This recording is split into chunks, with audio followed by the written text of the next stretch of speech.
Hello everyone. तो कैसे हैं आप लोग? आई होप आप सभी लोग ठीक होंगे और अपनी अच्छे से पढ़ाई कर रहे होंगे। तो हम बात कर रहे थे बीएमएस सेकंड प्रॉफ के अंदर रोग निदान पेपर फर्स्ट की, और इसके अंदर हम आज बात करेंगे दोषपाक और मलपाक के बारे में। ठीक है, तो इनका अच्छे से मतलब समझते हैं कि दोषपाक क्या होता है और मलपाक क्या होता है। पहले इसकी डेफिनेशन देख लेते हैं। साम्यावस्था युक्त दोषों का पाक। ठीक है, मतलब ऐसे दोष जिसमें साम प्रेजेंस हो, मतलब आम की प्रेजेंस हो। ठीक, तो जिनमें कह रहे हैं कि आम की प्रेजेंस होती है तो उन्हें हम बोलते हैं साम। जैसे कि मैं आपको अगर बताऊं,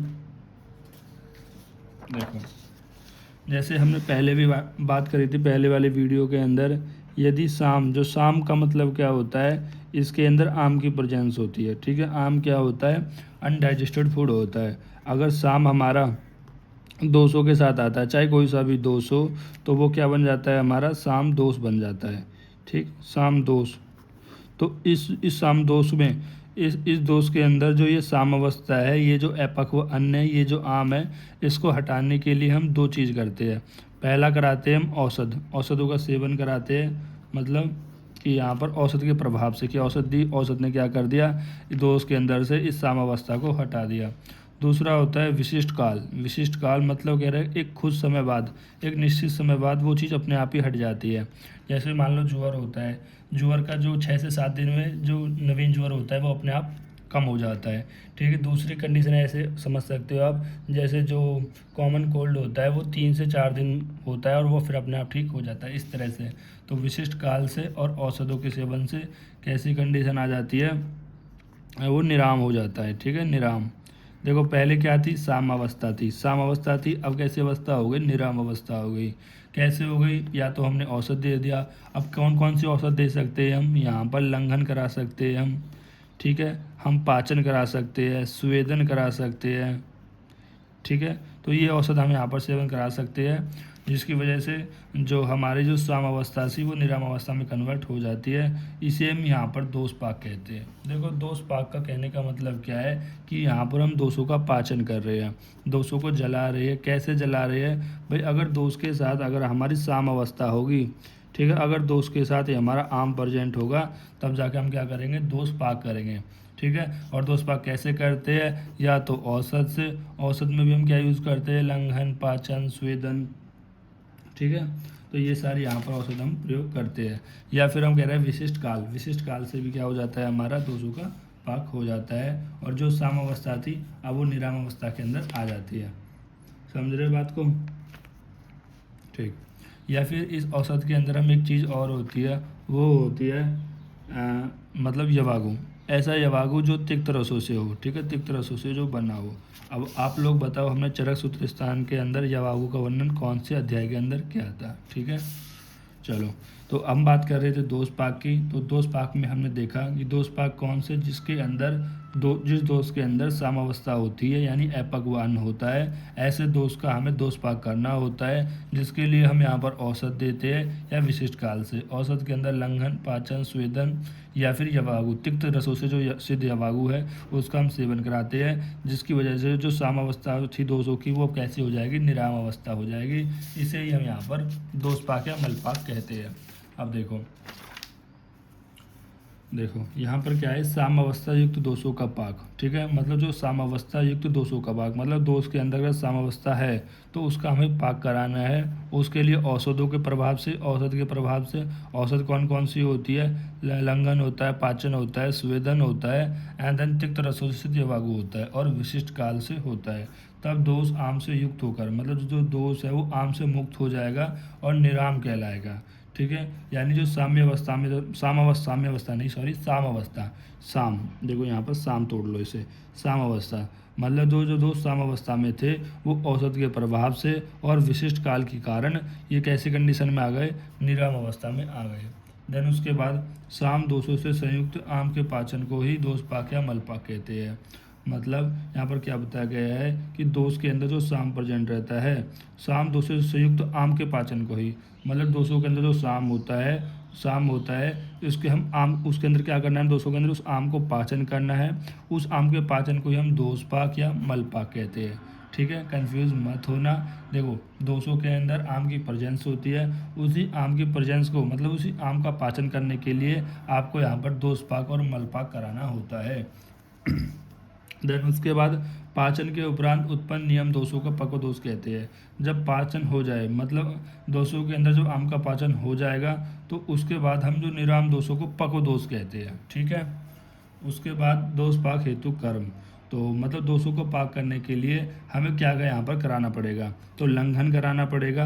अब देखो लंघन कितने प्रकार का होता है, 9 प्रकार का होता है। आपने चरक सूत्र स्थान 22 में देखा होगा, शायद 22-23 या 22 है शायद लंघन, जिसमें आपने पढ़ा होगा कि चतुर्थ प्रकारों से शुद्धि पिपासा मारुत आतपो पाचम अवस्था औषधम। ठीक है, ये कुछ इस 9 प्रकार के ऐसे लंघन होते हैं। और स्वेदन करा सकते हैं आप। अब स्वेदन अब आप लोग मुझे बताओ स्वेदन कितने प्रकार के होते हैं। वैसे तो जो स्वेदन है हम 2 प्रकार से कराते हैं, साग्नि स्वेद और निराग्नि स्वेद।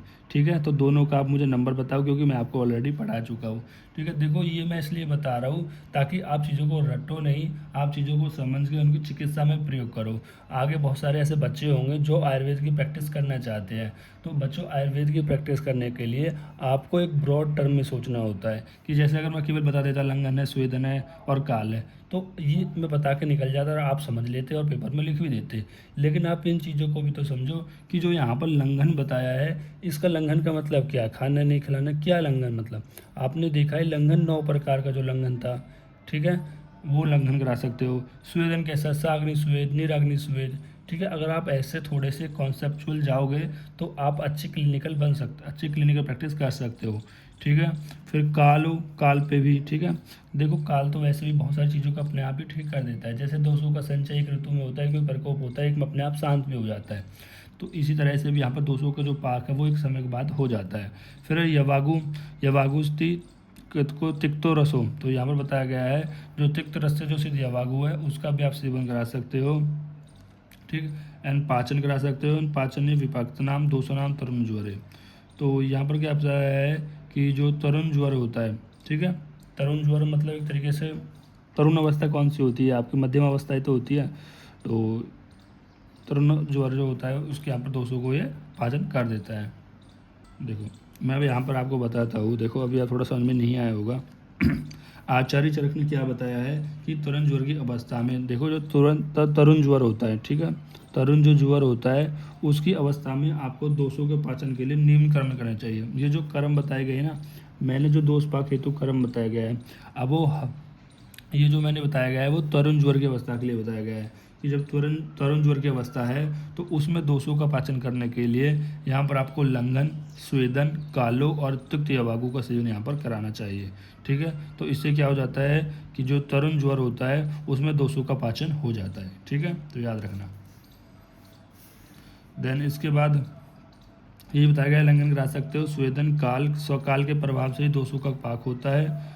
काल के प्रभाव से दोषों का पाक होता है। 7 दिन पश्चात ज्वर निराम हो जाता है। ठीक तरह से यवागु आदि के सेवन से भी दोष का पाचन हो जाता है। देखो बच्चों एक बार मैं थोड़ा सा इसका एक बार और रिकैप कराता हूँ। दोष पाक मलपाक क्या है, कुछ नहीं है, इनके बस नाम से समझिए भाई। दोष पाक, अब भाई दोष बात होता है, पित्त होता है, कफ होता है, तो नॉर्मली तो आप उनको पकाओगे नहीं, जलाओगे नहीं, ऐसा तो करोगे नहीं। जब इनके साथ आम अवस्था आ जाती है, जब इनके साथ आम आ जाता है, एपक वो अन्न आ जाता है, तो उस कंडीशन में आपको उनको पाचन कराना होता है।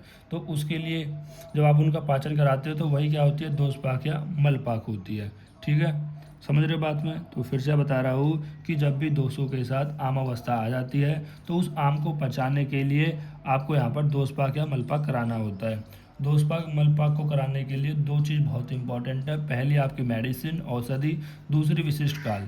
तो दोनों से क्या हो जाता है, जो दोष का पाक हो जाता है, मतलब जो साम अवस्था में दोष थे वो अब निराम अवस्था में हो जाएंगे।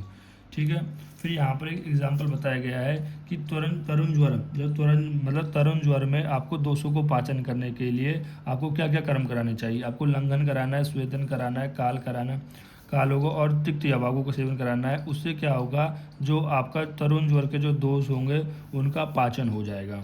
ठीक है, इतना अभी तक मैंने आपको समझाया।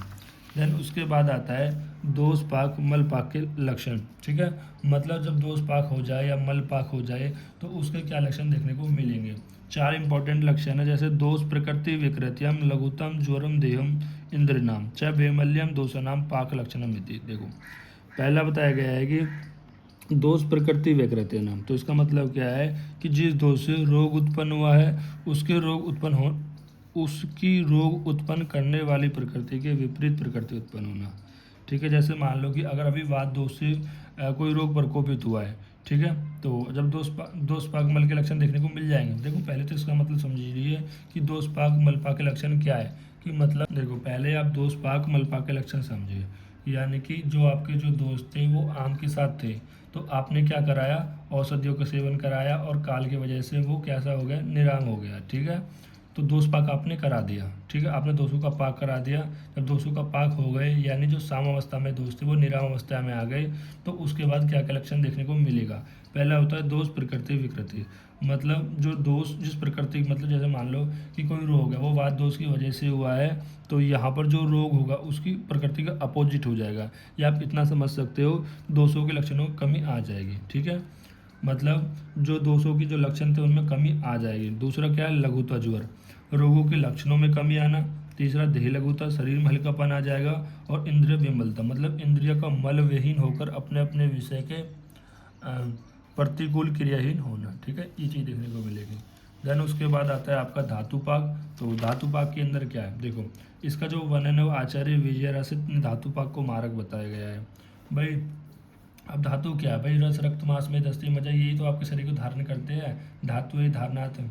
ठीक है, धातु क्या करते, धारण करने का काम करते हैं। अगर आप धातु का ही पाक कर दोगे तो यहाँ पर आपके शरीर कैसा हो जाएगा, नष्ट हो जाएगा। देखो दोष पाक और धातु पाक में एक डिफरेंस है। दोष पाक अच्छा होता है, धातु पाक बेकार होता है। क्योंकि धातु क्या, भाई अगर आप अपने रस का क्षय कर दोगे, रस का पाक कर दोगे, रक्त का पाक कर दोगे, तो वो दिक्कत है ना, क्योंकि उनके साथ कोई भी यहाँ पर आम वगैरह प्रेजेंट नहीं है। केवल दोषों के साथ जब आम प्रेजेंट था तो इस वजह से जो दोष पाक हो रहा था वो अच्छा हो रहा था। लेकिन यहाँ पर जो धातु पाक होता है वो डायरेक्टली धातुओं को पाक हो रहा है। ठीक है, तो इसलिए क्या है, धातु पाक बेकार है, आप ऐसे समझ लीजिए। याद रखना कि जो दोष पाक है और धातु पाक है, तो दोष पाक क्या अच्छा होता है जबकि धातु पाक अच्छा नहीं होता है। अगर धातु पाक हो जाएगा तो वो मारक होता है। जब ज्वर आदि के रोगी में रोग के निरंतर वृद्धि हो जाती है तब शरीर में बल का नाश निरंतर होता रहता है, तो उसे धातुपाक कहते हैं। तो बताया गया है कि जब भी कोई रोग होता है वो बढ़ जाता है तो शरीर में क्या करता है, बल का नाश करता है और निरंतर होता रहता है। कहने का मतलब ये है कि जब भी कोई आपके शरीर में रोग बढ़ता है तो वो क्या करेगा, धीरे धीरे करके आपके धातुओं का नाश कर देगा। ठीक है, और उसे हम क्या कहेंगे, धातुपाक कहेंगे। धातुपाक अर्थात धातु का नाश होना। धातुपाक के लक्षण बताए गए हैं कि निद्रा नाश हो, निद्रा नहीं आएगी क्योंकि कहीं ना कहीं वात का प्रकोप हो जाएगा। और हृदय स्तंभ, मतलब हृदय में जकड़ाहट होगी, विष्टंभ, कॉन्स्टिपेशन वगैरह हो सकता है, गौरव हो सकता है, अरुचि हो सकता है, शरीर में हैवीनेस हो सकता है, कोई भी कुछ खाने पीने का मन नहीं करेगा, अरिति बेचैनी हो सकती है और बल्कि हानि हो सकती है। धातु नाम पाक लक्षणम, ये धातु के लक्षण होते हैं। एक धातु पाक का लक्षण, एक दोष मल पाक के लक्षण, दोनों को आपको याद रखना है दो श्लोक के साथ। और इसी के साथ ही चैप्टर यहाँ पर कंप्लीट होता है।